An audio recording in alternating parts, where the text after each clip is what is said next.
In this video, I'm going to show you how to change Gmail account password from your Google account. First thing you want to do is open your browser and make sure you are signing into your browser. Once signing into your browser, you want to search for myaccount.google.com. I'm going to be leaving the link in the description. Enter and open this page. And once open, you want to come to the sidebar by your left and click on security. Scroll down under security a little till you find how you sign in into Google. Here you will see password.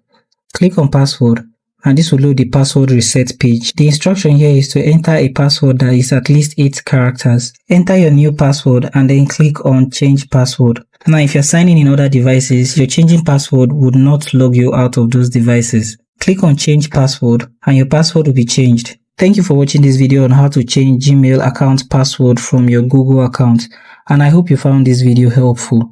If you do find this video helpful, like and subscribe. I hope to see you guys in my next video.